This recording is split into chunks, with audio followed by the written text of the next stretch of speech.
And we're live. Hello, everyone. And by everyone, I mean hardly anyone. But welcome. It's LiveCaveDave, and I'm here. How are you?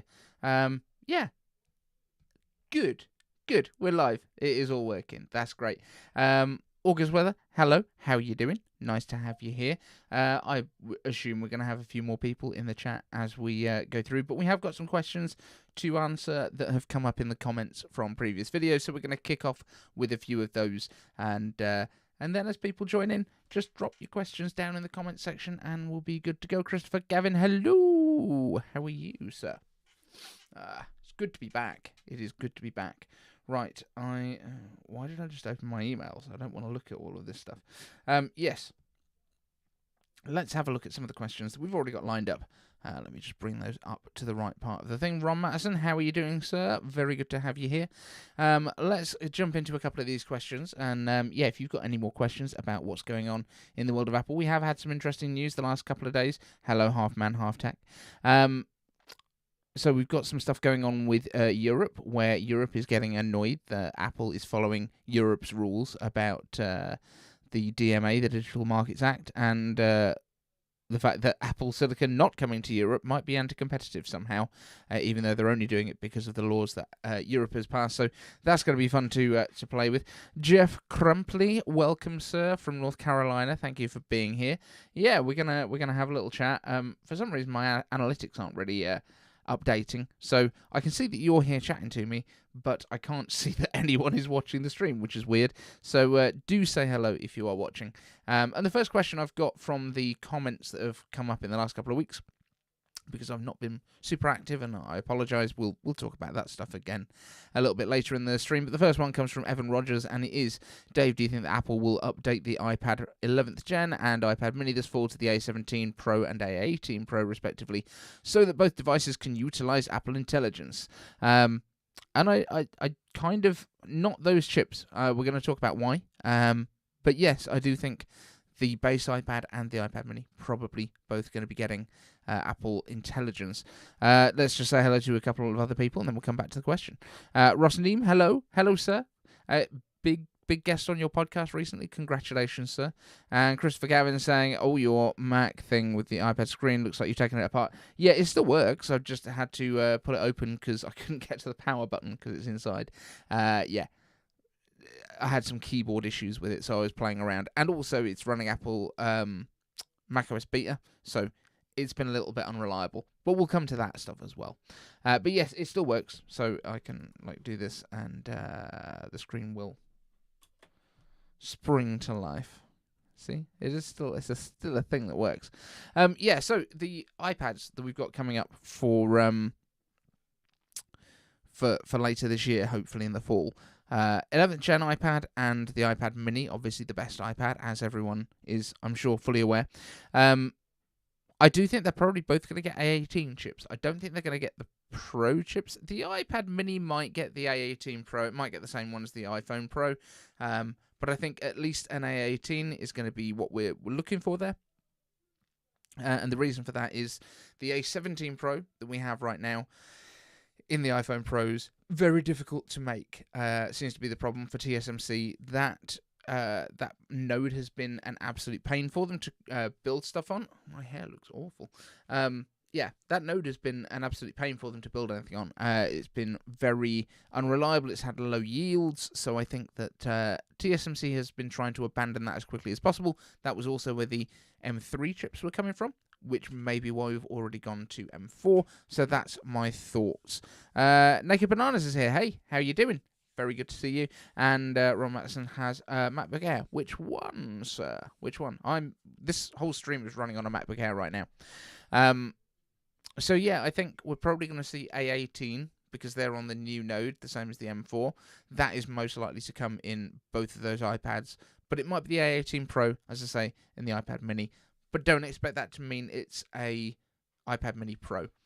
If my voice sounds slightly weird, I've got a little, I think, a bit in the side of my tongue, and it's like, so it's annoying. Sorry. Yeah. So that's my thoughts anyway on the iPads. I do think they're both going to get the update. The iPad Mini, if it does get the the change in terms of moving the camera, which I'm not sure is required for the iPad mini because it doesn't go on a keyboard. Maybe they'll actually leave that one alone. If they do move the camera, then they'll need to move to the iPad, to the Apple Pencil Pro as well, which would be annoying because I have the current Apple Pencil 2, and I do want the new iPad mini. Ron Madison is saying, I have an M1 MacBook Air. Should I consider upgrading to use AI? You don't need to, because the M1 MacBook Air will be able to do Apple Intelligence. Any of the M series chips can do it, and the A17 Pro or more recent can do it. So you're all good there. You don't need to upgrade. The first one I'll be testing Apple Intelligence on will be the Mac Mini, which is an M1 as well. So don't worry about that. You can hear me crisp and clear. Well, that's good to know, because I'm using the nice mic that I bought specifically for podcasting. So yeah, hopefully it does sound all right. Next question that I've got from the iCave Answers is from Brad Wenders, and it is iCave Answers. Thoughts on iPadOS 18. I'm still waiting for Finder or a better file management system. Otherwise, it does iPad stuff pretty well, in my opinion. This is something that I think everyone in the chat can probably join in with as well, because what is everyone's issues with iPad OS? It seems to still get huge amounts of hate from the tech community. So let me know what you think it's missing, because I'm definitely of the opinion that the iPad is not there to be a work machine, like for desktop stuff, like multi-screen, multitasking, that kind of thing. Like, it's the perfect computer for people that don't work on the computer day to day, but a casual computer, for people like my mum, who wants to be able to look at pictures of the grandkids, do a bit of email, play some games, all that sort of stuff. FaceTime, perfect. Like, I think it's a great accompaniment to a Mac. I don't think it should be there to replace a Mac. We've done a review of the kind of Magic Keyboard equivalent, which went up on the channel, and it's had like 2,400 views, which is crazy for a dedicated video, which, I wasn't paid to make it. They sent it the keyboard over for free, but only because I sort of said I think I would really like to try that out, because I think the Apple ones are just horrifically expensive. This thing was like $100. And yeah, it's really, really good. Check that video out if you haven't already. It's basically the equivalent to the Magic Keyboard and Trackpad, but third party, and it's Bluetooth instead of smart connector. So yeah, it's really good though. Yeah, so let's see what you guys think of iPadOS. I genuinely think it pretty much does everything that an iPad needs to be able to do. And if you want an iPad as your main machine, it should be because you need the things that an iPad can do better, rather than wanting it to be a Mac. So like anything with a pencil, if you want to use it for note-taking, if you want to use it for art, if you want to use it for potentially video editing, if you're doing lighter video editing, or you want to do kind of sketching on your videos, that kind of stuff, that would be good. Cool. Christopher Gavin says, new iPad and iPhone for some reason can now format external hard drives, which is nice. Oh, I didn't know that they could do that. I knew some people were asking about it, but I don't have a USB-C based iPhone yet. So I will be upgrading this year. I will be going up to the iPhone 16 Pro, probably Max. I kind of like the size of the 14 Pro, but they're going to put something cool in the Max, right? I'm going to want that. We know that's going to happen. But cool. It's nice that they can format the external hard drives now. What do they use? Is that within the Files app? That's interesting, because they don't have like a disk utility kind of thing, as far as I know. Jeff Crumpley, iPadOS needs to do iPad things. If you want macOS, get a Mac. Yes, my friend. Yes, you are right. Never let anyone tell you that you're wrong. I agree with you 100%. Naked Bananas, I agree with you. Maybe an option to run macOS on iPad Pros. No, sir. No. Although I respect you deeply, and we've had a beer together, which is not something I can say about many of my viewers. No, don't run macOS on it. What I have suggested is that Apple do something along the lines of, and I haven't suggested it to Apple, obviously. I've just suggested it on my videos. But I do think you should be able to run Mac apps. Like, app developers should be able to put a wrapper around their Mac apps so that you can run it on an iPad. So it just brings over all the little bits that you need all of the frameworks that wouldn't be included on the iPad in general, and it wraps them up into an app package, and then you can throw it on an iPad. That would be really good, and it just adjusts things like your touch targets and stuff like that for you. So kind of like what we have for iPad apps running on the Mac, but just going the other direction. Like, I don't see why not. There aren't any Mac apps, as far as I'm aware, correct me if I'm wrong in the chat, and I'm sure you will, that you can't run on like lower spec Macs. Like, there is that with the iPads, so maybe like only on M-chip M-chip iPads, so the newer iPad Airs and the iPad Pros from M1 and upwards, maybe that would make sense. But yeah, if you think about the Mac, like the cheapest MacBook Air, especially with Apple Silicon, can run every Mac app. There is no kind of borderline where they're like, no, you need to have at least an M3, or you need to have a MacBook Pro for this. You can't run it on a MacBook Air. That's not a thing. I mean, there will be stuff at some point, for minimum requirements and stuff. But yeah, I don't think that's a thing. What have we got here? So I feel like Apple is actually trying to reimagine how to do Mac-level processors on the iPad without making the iPad a Mac, says August Weather. That's a very good point, and that is probably the right way to go about it. I don't think they need to make all of the workflows work the same way as on the Mac, which is what everyone seems to be requesting, especially like tech YouTubers, mainly. People like me. We're awful. Because we want everything to do everything. And it's okay for different devices to have different purposes, I think. I don't think that's controversial. It shouldn't be controversial, right? But yeah.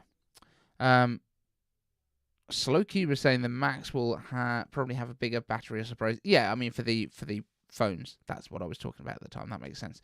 Christopher Gavin says APFS, XFAT, and DOS, old school FAT, I think, through Finder. Yeah, you don't get Finder on the iPad, so you just get files still. I think they should just call it Finder so that we know. But yeah, and give it the right logo again. I did see as well, there's the plant pots. I think I put this on my Instagram before. There's a plant pot in like this budget cheap shop in the UK called Poundland, which is great. It's like a dollar store, I guess. But it's like £4, and it's a plant pot, like a planter, and it's white ceramic. And it basically looks like the Finder logo, but it's got round glasses on it. So it's like Steve Jobs wearing a Finder. I might have to buy one and paint it. I feel like that's going to have to happen.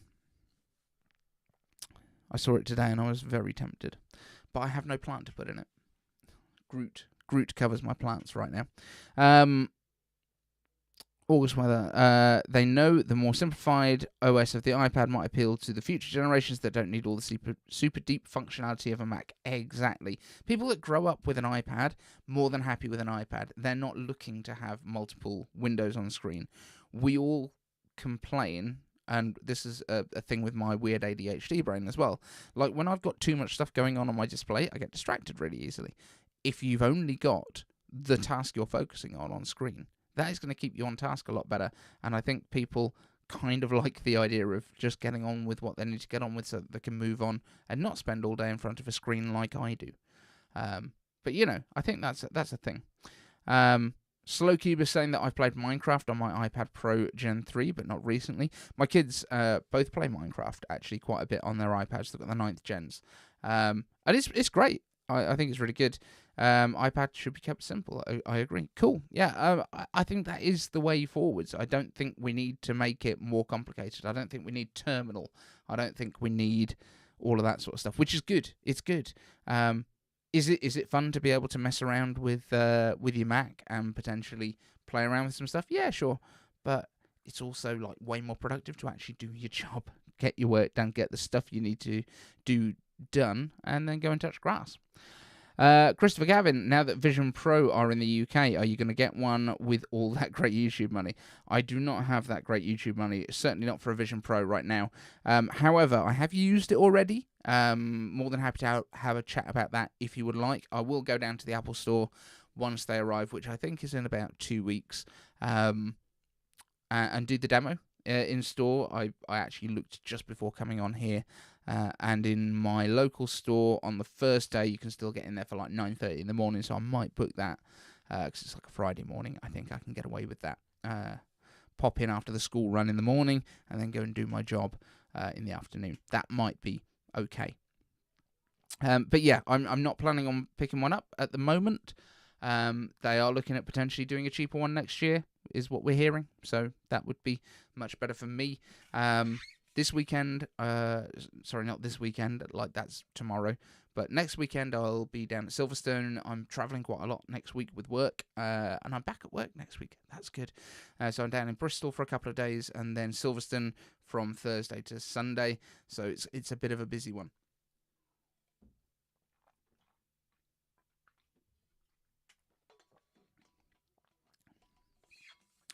Right, what do we got here? Tech Unravel is saying, "What's up, mate? How are you?" I'm not too bad. So this is one of the things that I was going to talk about briefly on here. Is I've had some time off work. I've talked about sort of my mental health stuff and anxiety, depression, ADHD, that kind of stuff, which has kind of kept me off work a little bit. This is also part of the reason that I've not been making as many videos, because I feel like I shouldn't be, while I'm not at work, making videos, although it's my hobby. If I played golf, like to relax, then I probably wouldn't feel guilty about going to play golf if I was off sick, if it was to try and kind of sort my head out. So I don't know why, but that's how I've been feeling. Yeah. So I'm feeling a bit better. Hoping to go back to work early next week. Take it one day at a time, but I feel better. Yeah. So thank you. Christopher Gavin, do you think an Apple TV with an M series chip will happen so that we can do games like Resident Evil?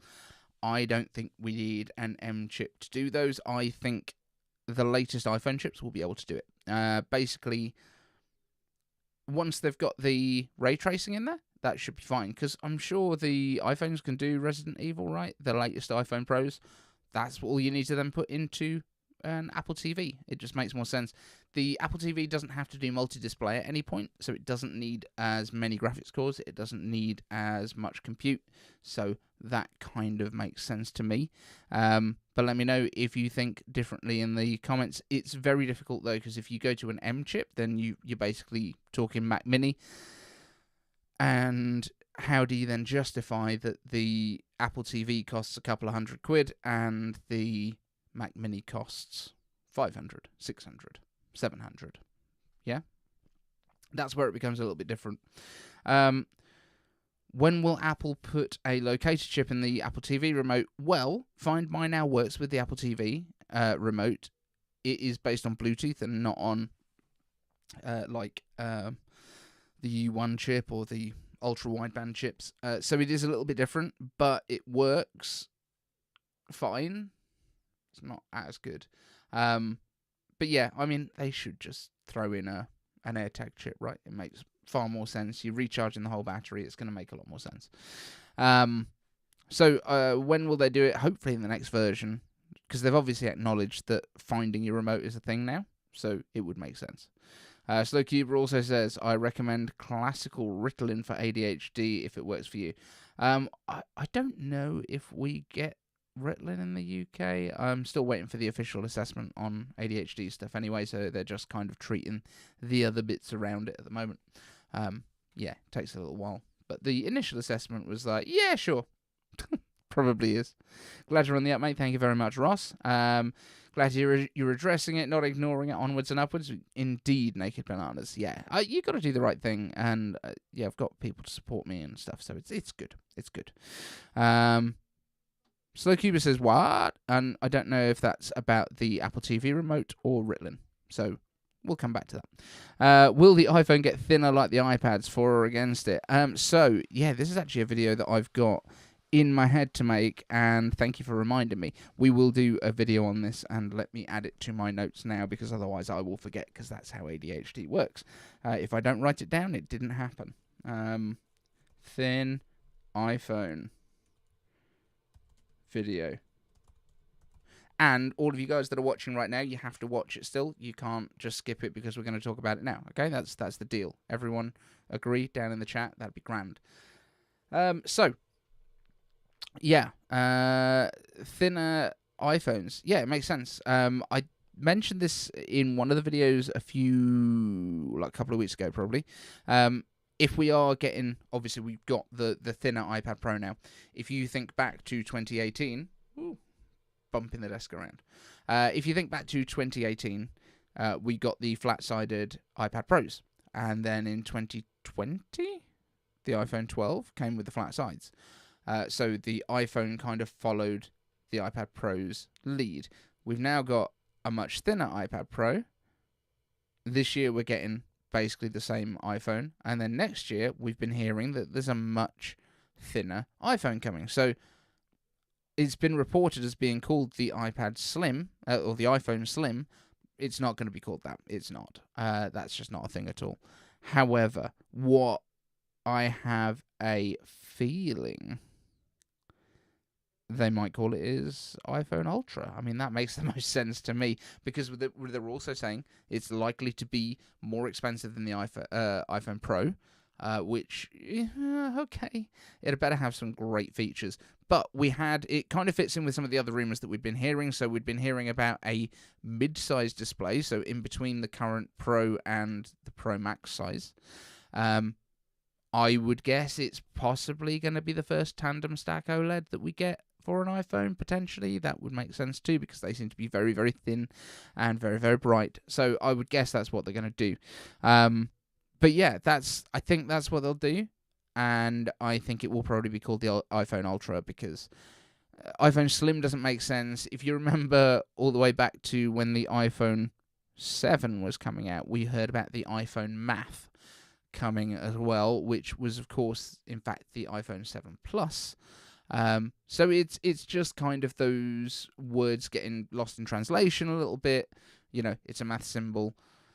It makes sense. But yeah, I think iPhone Ultra makes the most sense, and I think it'll do really well, but it will be pricey. And how good will the battery be?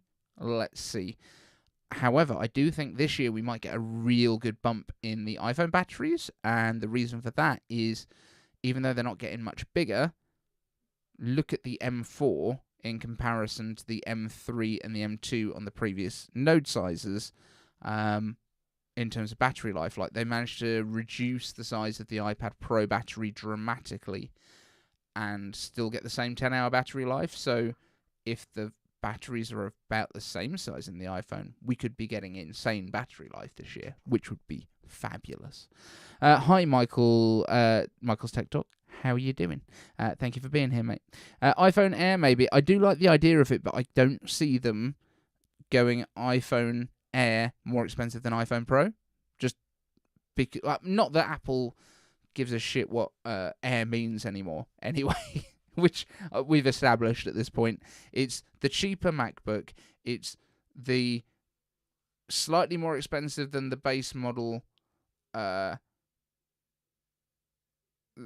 iPad, and then it's just pods. That in that case it means wireless.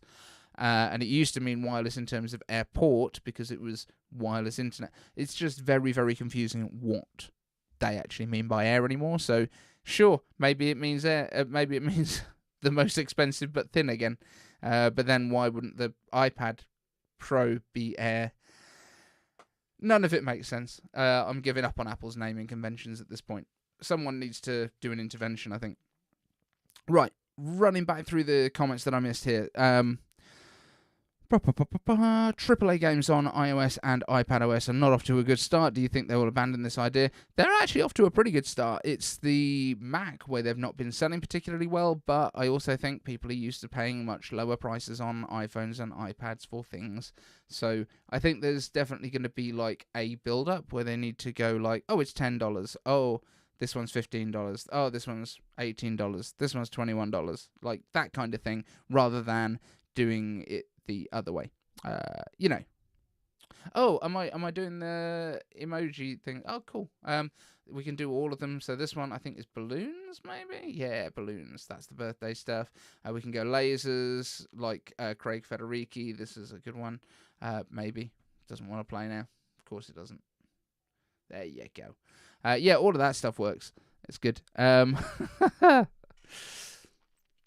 Right, what else we got here? Hey gang, was short on thumbs up. Oh, I see. I gotcha. Oh, for the thing as well. Yeah, if I do this, then you all have to like the video. Surely that's the rules too, right? Next MacBook Pro, dual OLED from Christopher Gavin. I hope so. I think the MacBook Pros are approaching time for a redesign, which is crazy to say because it was 2021, but we've also had 4 models since then, or 3 models since then. So yeah, 4th year, maybe 5th year, we'll get the redesign. So maybe not this one, but maybe like 2026. I think that's actually quite feasible. But yeah, that would be good. That would be good. Put Face ID in it as well. I mean, finally, we need to get this sorted out. We've got the notch. Maybe when they go to the dual stack OLEDs as well, they'll change it to a dynamic island. That might be a good thing to do. Sure, why not, eh? What else we got here? Better battery would be fab. iPhone 12 Pro battery is shockingly bad. Well, it will be now. It's 4 years old, 4.5 years old now. Give it a break. Slow Cube, my wife wants a smaller phone with a better camera than her 2nd gen SE. My son wants a lighter phone than his 14 Pro. So all of the new Pros will be lighter because they're titanium. It's just not massively lighter. My 15 Pro is amazing for me, but not right for my wife. Too big, or son too heavy. Okay, fair enough. Feels like a Goldilocks remake. Yeah. Yeah, I think we've definitely now we've got the Pros that are getting the aluminium. I think the slimmer one might be the thing. I don't think going to folding phones is the solution for anything. Folding phones, like folding display, is definitely a feature in search of a problem to solve. I don't think they're better, judging by Samsung's sales. People don't actually want them that much. It's very much the niche of tech geeks that pick them up because they're interesting. Christopher Gavin saying, "Oh, good lord, Face ID needs to happen. Basic Windows laptop have hello. I know it's not the same, but still, the new Surface has a low without a notch." Yes, and as you say, it's not the same. So Windows Hello is basically just a camera, I believe. It doesn't actually do any sort of real biometrics. It's just does this person look like the person that took a picture before? I don't know. That seems pretty insecure to me.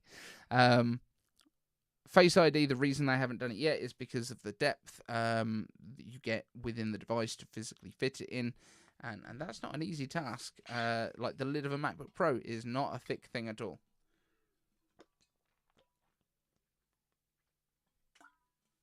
Excuse me. Do need to keep hydrated.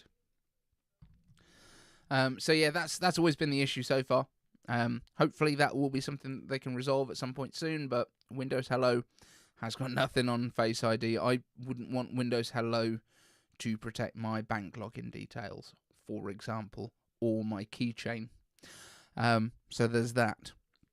Let's just jump back to another one of the questions from the comments here. This is from Team Kinetics Media. iCave answers, now we have the calculator app and maths notes. Are Apple just trolling now that there's all the calculators? Now, Slowcuber, I know you've been trying out a lot with math notes. You were saying that complex numbers are not supported at this point. Fingers crossed. We'll be getting better than that. Christopher Gavin, yes, I know we have the notch, but it's not about that. It's not about the width. It's about the depth and how thick the lid is.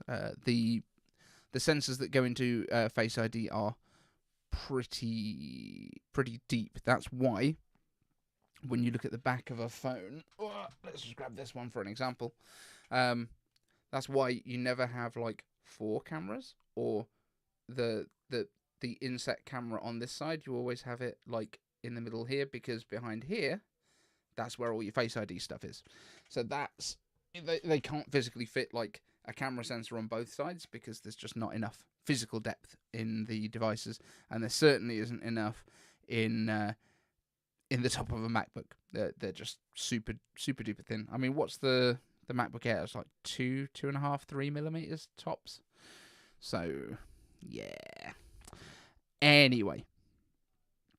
Back to the calculator stuff. Yeah, Slowcuber is saying, I have played with it some, hoping for more features and adds more intuitive interface, or maybe just some how-to vids by smarter people. Yeah, I mean, it's kind of the most intuitive interface if you can just write on it and it will solve the maths for you, I guess. But I I understand what you're saying, because I don't think people are going to understand how powerful it is and what you can do with it, but also where those kind of limitations are at the minute. And if with the complex numbers, imaginary numbers, that kind of stuff, like how do regular calculators, like scientific calculators, deal with that? Because if you can fit it into a scientific calculator, then I'm sure Apple can find a way to make it work in there. Sigmund Judge joining us on the stream from direct from the Magic Rays of Light, which, yes, thank you for being here, buddy. Sigmund has been messaging me as well a bit while I've been off, just as I was when he was off. So we look after each other. We're like we're like sick buddies. So he's a good guy. August Weather, do you think iPhone mirroring will come to iPad beyond the new screen sharing thing they just introduced for tech support? Not sure. So I actually played with this for the first time yesterday on my desktop on Project 91, and it works. And there's some interesting stuff, actually. So, like, if you pick up your phone while you're using it, it will blank it out on the Mac. It will also give you a notification that your iPhone has been used by a Mac nearby. So if, for example, I don't know, this might be something for where there are, interesting relationship dynamics going on, and you don't want other people to access it without your knowledge. So I think there's some interesting little security bits that have been built in quite cleverly into it. So yeah, it seems like it's quite well done. You do get a little mini window pop up around it, which has got a home button essentially, which has just got like the like a 9 icon tile, and then you've got one other button which I can't remember what it does. Let me. I can't open it up now because my iPhone is being my camera, but there's another one as well. I can't remember what it was. But yeah. Basically, you've got a couple of like virtual buttons that are sitting there on the side of the screen. It works really well. Like, it seems to be pretty quick. It seems to be quite responsive. There is a slight weirdness of clicking into your phone on your desktop. I was also quite worried when I watched the demos that you were only allowed to have it right in. Excuse me. I was worried that you might be allowed only to have it right in the center of your screen, because for some reason they wouldn't move it around the screen during those demos in WWDC, and I thought maybe it was somehow pinned right to the center of your screen. But no, you can move it around wherever you want. It can be in a little corner of what you're doing. So there's that. It's nice. It's nice to have. One thing I've not managed to get it to do is go to landscape. I don't know if you have the option to rotate it. August Weather, interesting relationship dynamics as well. You know what I'm talking about. There's controlling stuff that goes on in places, and that wouldn't be good, which I think we can all understand. Apple did a lot of thinking before the AirTags came out. Did they nail everything about that? No. Did they do a much better job than anyone else had done in the past with things like Tile, but everyone had ignored it because it wasn't a big enough product line for anyone to care? Yeah, they did a much better job than the others. But you see where I'm coming from. It does notify you that your phone has been accessed from a Mac. Just in case. I'm not sure, though. Does the phone have to be with you? Does it have to be on the same Wi-Fi network, for example? Does it have to be local? If you left your phone in your gym locker or at work by accident, for example, would you be able to log into it from home on your Mac? Interesting. Haven't checked into this. Might be an interesting video. Maybe we'll see how far away we can get from the phone before it stops working. What do you think? Let me know in the comments. Right. Slow Cuba. I thought I'd put the Beta 2 on my iPad last week, but only just noticed that I hadn't, and I'm putting it on now. Oh, cool. So yeah, I've put Beta 1 on the iPad, but my iPad Air gets used by my eldest more than it does by me, because he likes to keep his iPad plugged in. So whenever he's around the house, he uses mine instead, which is on that keyboard that I was testing. And there's just not enough space on it, because I've removed it from my iCloud photos, because he kept deleting important things and then filling it up with screenshots that he liked. So yeah, that's kind of a loss for me at this point, which is why I'm waiting for my Mini. I'd bet on the iPhone the Mac will require being on the same network. That would be my thought as well, but I haven't checked. Be interesting. I'm sure hidden apps and locked apps are a direct answer to those relationship dynamics. That is a very good point. Yes, because there's certain apps that can be Face ID locked, but can they then be unlocked with the passcode, which, let's be honest, in those kind of situations, they've probably got. Don't know. But yes, definitely a useful tool. Yeah. Cool. Let's go to another question from the iCave Answers segment that we've got over here. So, thank you all for being here, by the way, and do smash that like button, or just touch it very gently and capacitively if you haven't already. This one comes from Pokemon Scarlet 18, which is, why doesn't Apple add the phone app, the one from the iPhone, to the iPad mini? I would love to ditch all my devices and use that as my main phone. I know Apple will never do that, so I keep asking for a bigger phone, because I don't want to buy an iPad mini and a Pro Max when they're basically the same. I just want one device, either give me a 7.2-inch phone or add the phone app to the iPad mini so I can care less about my phone. So, can you use an iPad mini as a phone? I'm sure that people have done this on YouTube before. Like, you don't get exactly a phone, but you could do like a Google phone over IP type thing, like a phone number over IP, I would think. You can definitely obviously use FaceTime audio to speak to all the important people in the world who don't own Androids, so that would deal with most of it, I would have thought. Obviously, there's like business landlines and stuff like that you wouldn't be able to call, but yeah, there's definitely ways that you could do it if that's what you wanted to do. You get yourself a cellular iPad mini and you use it as your phone.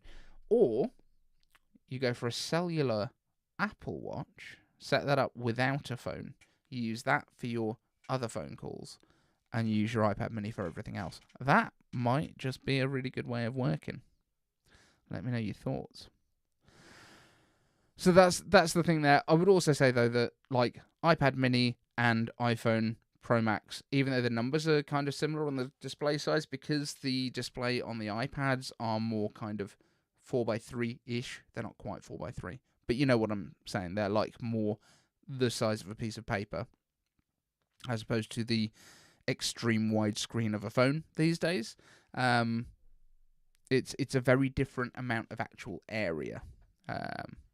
So I would say there is still a decent gulf between a Max iPhone and a mini iPad at this point.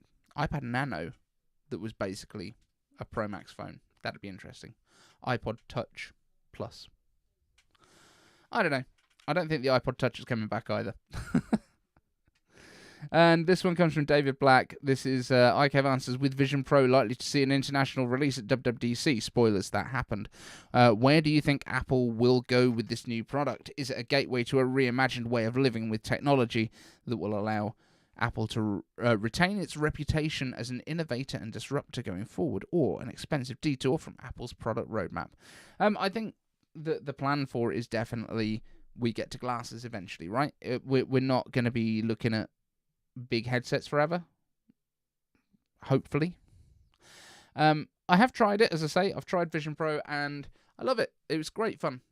It's actually Sigmund that let me play with his one that he went and picked up from California, because he's like that. He's an absolute baller. And yeah, it's brilliant fun. At the moment, it's not something that I would pick up myself, because I don't know how much I would be able to use it. Like, I don't have a work from home most of the time type job. I do have kids around almost all the time when I am at home. I don't have a massive amount of space where I could use it freely and like wander around with it on. yeah, and I'm not sure what the use case would be for me other than because I'm not someone that watches a lot of TV. I'm not someone who watches a lot of content, movies, that kind of stuff, which is kind of sad. But like, if I have time that I don't already have allocated to something, I always find stuff to do. So I'll either be making videos or, I mean, doom scrolling is a thing, right? That's like a proper activity. But I'll always occupy myself. Like, I don't sit around doing nothing very often, apart from like yesterday when I got a fever and I just lay on the couch and looked at the ceiling for about an hour without even looking at my phone. But yeah, I'm just not. I don't just sit very often. I don't find the time to just watch content very often. Like, if I'm watching YouTube stuff, it'll be while I'm doing other things. It'll be while I'm washing the dishes or doing some laundry or making lunches for the kids or trying to write a script or supposed to be on a more important thing at work. You know, that kind of stuff. But yeah, I don't know. I think the best use case for Vision Pro is probably watching cool content, and I have a VR headset. I've got a Pico knocking around, which I did 6 videos on about this time last year, because it was, in fact, I did one of them in my tent at Silverstone. So yeah, going down for the Grand Prix next week. Very excited. Yeah, it's gonna be a busy week next week. First week back at work, and I'm like, Bristol for a night, home for a night, Silverstone for 3 nights, home, maybe have a day off, maybe. But yeah, it's going to be busy. But I'm very excited. Formula One's fun. I've never been a sports person before, but like since going to Silverstone last year, I've been like every Grand Prix I've got to watch. Well, not watch it. Like, I watch the live timing stuff, and then I watch the highlights. Anyone else into Formula One here? I know there's a bunch of YouTubers that are, and like, who else has done Formula One stuff recently? Marquez has been over to F1. I'm sure there've been some other tech YouTubers that have done some stuff. Let me know.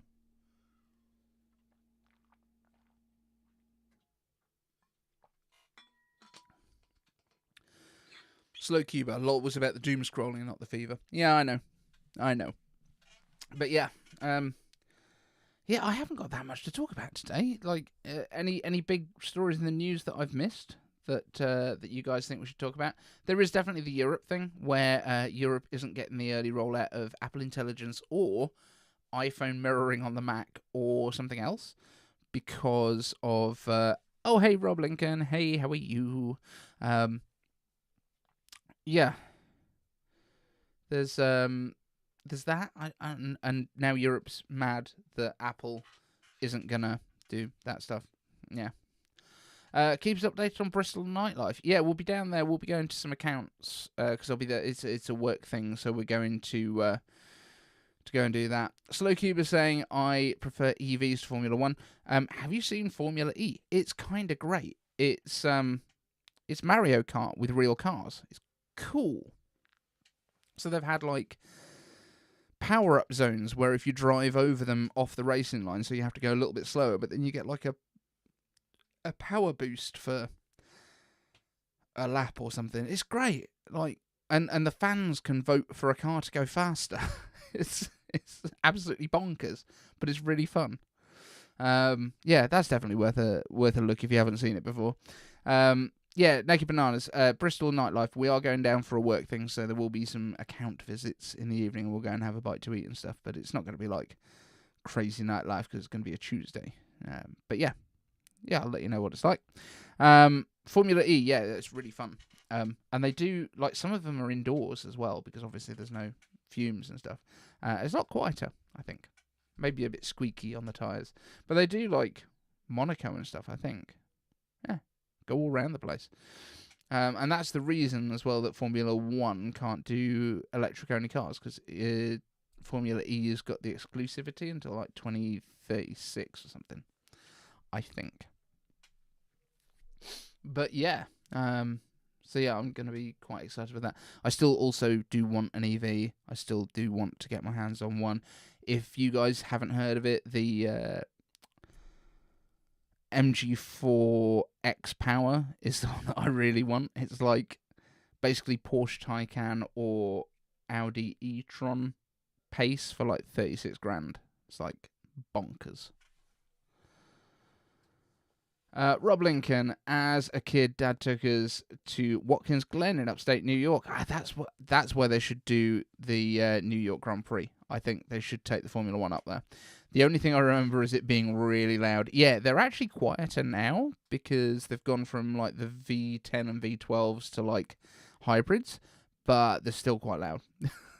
I was right there on the pit lane stuff last year, like in the Hilton Suites above the Silverstone pit lanes and the starting grid with Jack Daniels, and it was really cool. And even like Brad Pitt had their pits over there as well because they were filming for the Apple TV show that's coming out, Apex I think it's called, which is all Formula One based, and all of the actual drivers are going to be part of it and stuff like that. So that's going to be really cool. Christopher Glenn, Sam K just posted about all the new AirPods coming out. Quite the spread of price and features. Yeah, I watched that one actually this morning. Yeah, so the only bit I don't think I watched it all the way through to when he was talking about AirPods Max for some reason. I think I was taking the kids to school or something. But yeah, I watched a chunk of that this morning. Yeah, it looks like I still don't think AirPods Lite is going to be a name that they go with. Apple doesn't do Lite. Lite just sounds crap. So I think probably AirPods SE maybe. Who knows?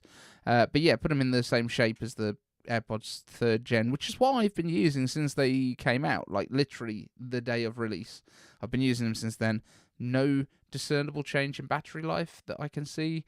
I've been super pleased with them.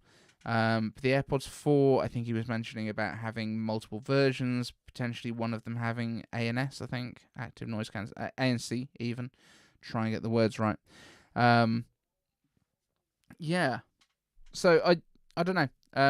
AirPods Max though, did he say there's going to be any real changes other than the shape of the hole in them? I've heard that they're not really going to change very much. Hopefully they will. And if they don't, I'll be buying some with a lightning hole on them because I don't mind carrying a cable to save myself a few £100. August weather. Do you think Apple might release the cheaper Vision headset with first-party controllers due to the public reception of the Quest headsets? I don't think they're going to do controllers at all, ever, probably ever. I think what they might do is let you use third-party ones, the same way as they do with Apple TV gaming and your iPhone and your iPad for gaming, where you can basically just pair an existing one.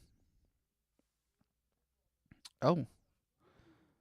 YouTube has thrown in an advert. I'm sorry about that. If you've been impinged with an advert, we will just wait for the others to rejoin us if anyone didn't get the adverts.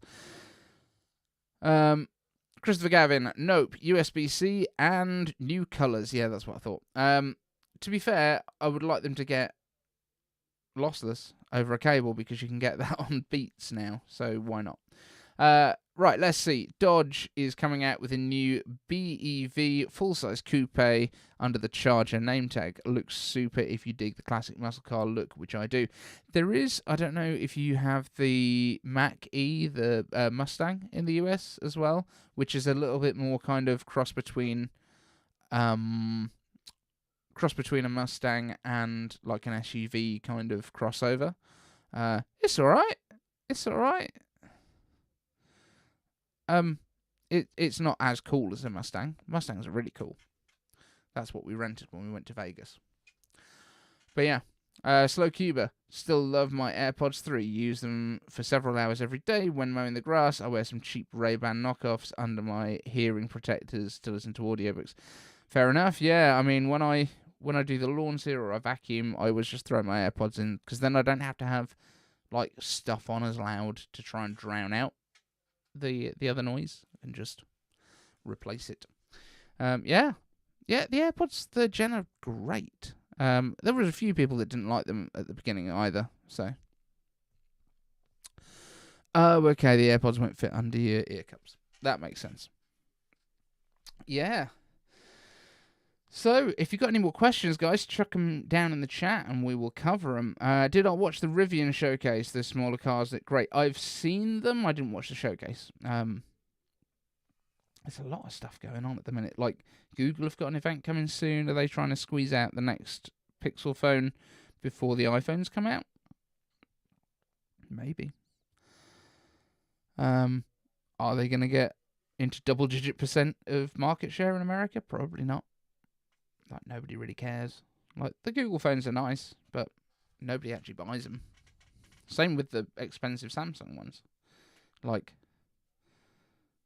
Samsung make a lot of phones, they sell a lot of phones, but most of them cost like $200, and people just buy budget ones. They're not selling a lot of flagships.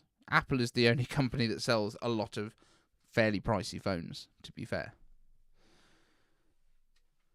And it would be good to have some competition. On the subject of more competition, those Snapdragon laptops that came out recently, doesn't seem like they took off very quickly.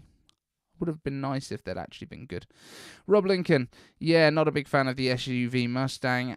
If I had unlimited funds and were looking for an SUV, I would go Rivian. Fair enough. I mean, if they didn't seem to be falling apart, I might go Cybertruck.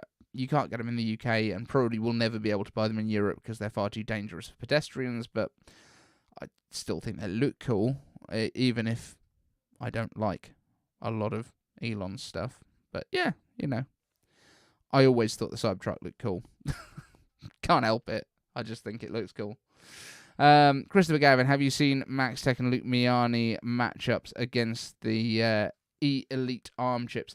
So, yeah, I watched Max Tech's one with the MacBook Pro M3 Pro. I saw that Luke had done one, but I feel like I might have started watching it and then wandered off. So I might have to go back and look at that again, because I do like Luke Miani's stuff. I do also think that Luke Miani needs to do another collab with DOS Dude, and we need an M1 or M2 or Apple Silicon in general powered 12-inch MacBook, please. That's what they need to make happen in the real world. That needs to be a thing. Rob Lincoln, not too snappy, those dragons. Well, like, I kind of wanted them to do well. I don't think we've seen everything that they can do. I think there's going to be very much a similar thing to what we had with Apple Silicon when it first came out, where not enough stuff is optimized for it. And that's understandable. Like, I don't think we should write them off at this point. It's not as exciting as everyone wanted.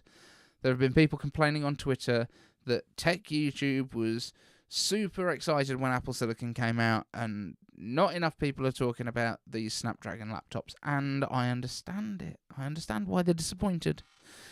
But understand a couple of things about how YouTube works and how YouTube and tech internet works. Number one, we make videos that we think people will watch. If not enough people will watch a thing, it's not worth us making it. We do not have an obligation to make stuff about things that will not get enough engagement, that will, especially with big channels where it's actually a business, if there's not going to be enough people interested enough to watch it, it's not worth making the video. If you have a huge jump forward, like Apple Silicon, and then 4 years later, which has been 4 years,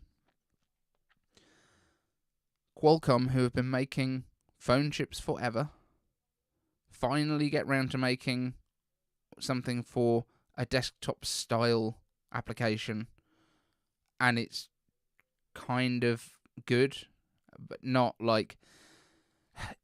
even if it's the same huge size of jump as Apple Silicon was 4 years ago, we had Apple Silicon 4 years ago. People are not going to be as excited for catching up. If you'd leapfrogged it, great. Everyone would be excited. I'd be making more videos about it. I made a big video about this stuff. And I didn't say this isn't going to catch it at all. I said they're comparing it to M3, which is already an old chip. M4 will probably be out just after it. In actual fact, M4 arrived before it because they threw it in an iPad. You can't expect people to be excited for something that has basically nearly caught up to where Apple is 4 years late. And Apple stuff on the internet, people are more interested in. That's what it comes down to. There's some very noisy Android-y Windows people on the internet as well. But what people actually click on? Typically, Apple stuff. Because even if you're not an Apple user, the Apple stuff is still aspirational. People still like it. That's why people watch a load of Tesla videos, because they would like to have a Tesla. That's why loads of people watched Vision Pro videos when Vision Pro first came out, because a lot of people were interested in, what is this? Is it cool? Do I want it? That's why they watched them then. That's why not many videos are being made now, because the people have discovered what it is, and now, like, once people have stuff, they want to know what to do with it. But there's only a couple of 100,000 people with Vision Pro in the world. Well, not even that probably yet. So is there a big enough audience to actually make dedicated videos about it? No, probably not. So that's why it dropped off. It'll pick up again as more and more people have it. Anyway, let's get back to the comments here. Ross Neem, did you watch that one? Not a big fan, blah, blah, blah, did that. The R1S Rivian is a nice car. Love my Model Y and favour Tesla in general, but I'll forgive you for not liking Elon. Yeah, it's just like, he's been a bit of a knob recently, that's all. Like, he's still done some good stuff. He doesn't do most of it himself, obviously. As for the Cybertruck, my wife would kill me slowly if I replaced her 2020 F-150 with a Cybertruck. Fair enough. Right, Christopher Gavin, multi-core is good. The rest of the bobbins and the promise that they're Rosetta like backwards is just wrong for now. Yeah, that's the thing. Like, compatibility layers not that easy to do. I hope to have an M1 MacBook Pro Max 4TB 64GB forever. I mean, there's nothing right now that any of the Apple Silicon stuff can't do. Basically, like, will an M3 Max 4TB 64GB one be a little bit quicker? Yeah. Is there anything it can't do? No. It's fine. After all, I had to sell one of my kids to buy it. That's fair, though. Like, kids, I mean, they're resource hogs. They're like Chrome. Yeah. Right then, I think we're going to wrap this one up. That's nicely to an hour, isn't it? If you've got any more questions that you want me to answer in a future video, throw them down in the comments section, not in the live chat. Thin iPhone video is my note from this. We need to talk about thin iPhones. We need to talk about the roadmap going forward, why it's going to be the Ultra. And you've all committed to watching it. So that's great. Thank you all so much for being here. It's not been the most busy live stream ever, but I just wanted to catch up, get through some of the comments that we'd had previously. I've gone through all of my comments now from the rest of the video, the rest of the videos that were sort of sitting there that I took too long to do. Yeah, so thank you. Thanks all for being here, and hopefully I can make some stuff over the weekend. I do have James at Apple sent me these. So we're gonna do a video unboxing these bad boys, which I'm expecting are gonna sound incredible. They've got physical buttons as well, so people won't hate them like a touchscreen in a car, which are not popular. So this, I mean, that's an advantage already, right? Thank you very much, guys. Stay tuned for the video on the TuneX wireless headphones, or the AirPods Maxi Pads, as he's called them.